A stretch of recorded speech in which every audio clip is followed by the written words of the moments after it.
Good morning, everybody, and welcome to the review of the Many Sides of Voice Acting Radio, Episode 6 review. Now, normally, I would have talked more and more about it. I wish I could have, explained just how good Yumiko and Chika's bond is getting there to the point of I'm loving them grow. But this show shows you just how toxic a fan base is. This show showed you just how toxic the idol business, the voice idol business works. You know, it's always a problem when you are in show business. There's always a thing. Like you go outside, people will notice you just like that. People will troll you. People will search you over the internet to know who you are, where you are, and people probably hack your security system or just use your account to steal to buy stuff. That's what they do. That's what they do. Okay, so last week was a celebratory moment, which was supposed to happen. Then we met that blonde bitch. The blonde bitch named Mikuru. I'll call her a blonde bitch. I don't care. She's a dick. Now, after everything going on, we got to this episode, and normally I'll be like, at the end, like, oh, this was a good episode. No, this was the BS episode. Like, this is so BS that I can't even grasp on what the fuck did I watch. Now, normally I gotta do this. I'm doing this video now, guys, before I go to work. But I just want to get this out the way before my schedule gonna be all fucked up. But I want to get right to it. So let's get right to the review of the Many Sides of Voice Acting Radio, Episode 6 review. Because, this episode just showed you just how important how the world of idols business works. Okay, so Yumiko and Chika's bond has been one-sided. Like, we all know how Chika is, we know how Yumiko is, with the whole voice acting radio thing. And they want to make it up by doing a little skit with Heart Tarts, and with Miracle, that blonde bitch. I can't stand her. I can't stand her. Last week, I despised her because she disrespected what Yumiko did.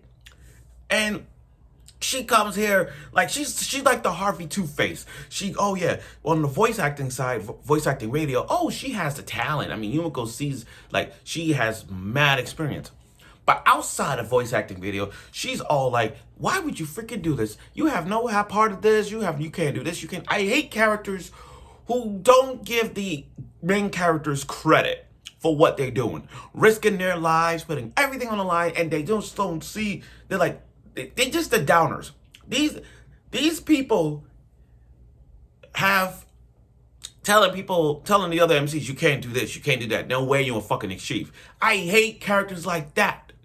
And for Miracle to tell Yumiko, you should stop doing this. What you did, now you telling us we're bad, all that shit. It's just like, woman, have you seen what Chika and Yumiko went through, and you're disrespecting them? I'm like, you fucking bitch.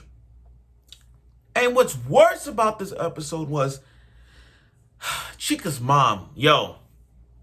Chika's mom get on my fucking nerves. Now, here's the thing. That scene where Yumiko and Chika when Chika's mother invited them to meet her, Chika decided to bring her father, because remember, they got divorced.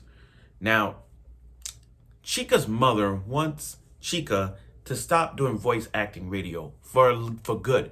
Like, wait till high school. Like, after you finish high school, you could do voice acting radio.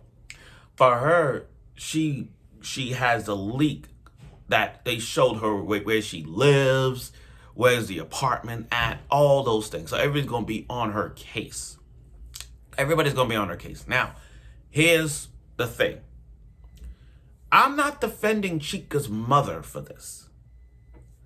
I'm only saying this because I'm not a parent, but I get where she's coming from as a parent. She's concerned that everyone knows where she lives. Everyone's going to be talking about her. Everyone's going to talk about her mother. Everyone wants information on Chika, where she's like, oh, how was Chika when she was born? Oh, how Chika was like this and all that stuff. What's her favorite hobbies? They're going to be targeting Chika and her mom. And Chika's mother does not want that. She doesn't want that in her life. She didn't want her to become voice acting ready because she knew what was the cause of what's gonna be like. There's pros and there are cons. There are consequences for your actions, all that shit. So for her to say, we don't want you to do voice acting video, you could do that after high school, or we're moving, all that shit. I get where she's coming from. I get that.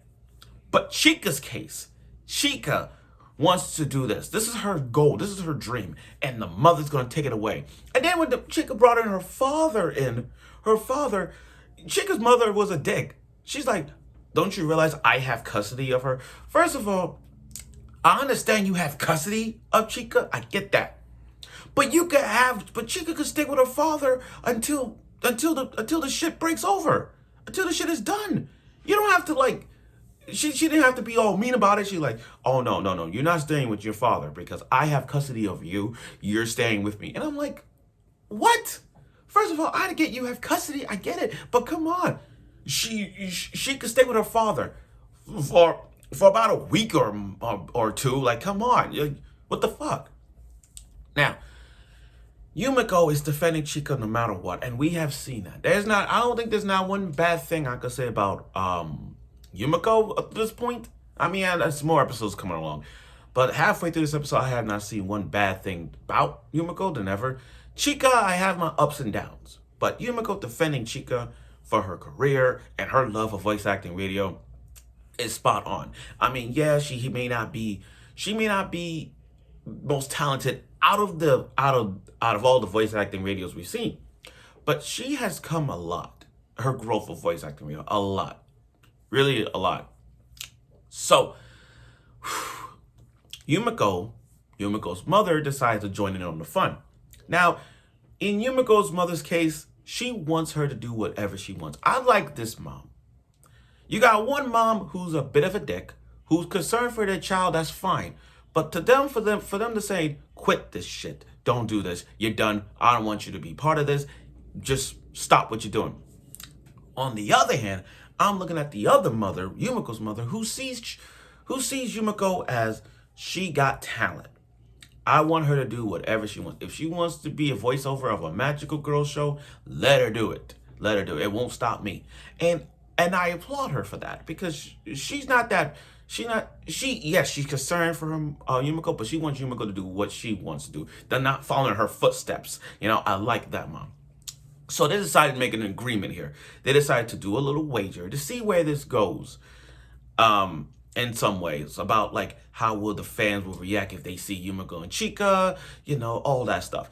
Now, yes, we do have a funny moment where Chika once again is feeling Yumiko's boobs. I don't think, normally in anime, there's always the flat-chested girls who's always jealous of the big-breasted girls in anime. They always pat their chest like this because they know they can't get it.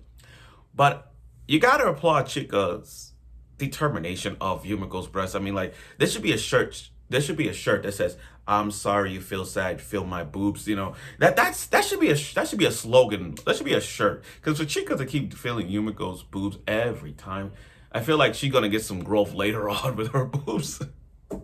Okay, but all jokes aside, though, this episode just showed you just how toxic show business is.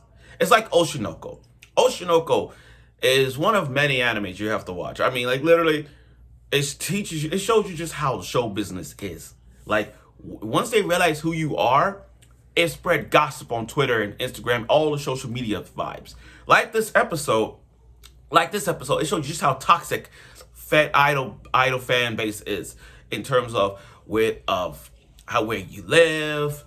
People are going to be behind your school, in front of your school, knowing where you live. They're going to follow you. They're going to be a lot of stalkers. That's the consequences when you become a famous celebrity or voice acting, and they will follow you to the end of the earth.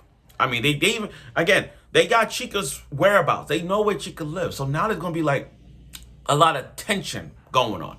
But overall, though, this episode got me a little tight. Normally I get a little hype, mad, but I can't. I'm trying to save my energy for work. But what I'm trying to say is, overall, this episode just got me mad because it just takes in away Chika's and Yumiko's way of voice acting radio, and all these people that's targeting Chika and Yumiko because of the ways they doing and all that. It just shows you just how, again, once again, just how toxic voice acting radio is, and idol wise, how showbiz overall interrupts or intercepts your life, and that's what this is. But the only good thing about this episode is that Chika feeling Yumiko's boobs, and the fact that these two are bonding together, which, by the way, makes sense. So I like it. So I look forward for next week's episode of it, and let's see where this bet coming on. No one knows to, they're gonna succeed. So stay tuned for next week.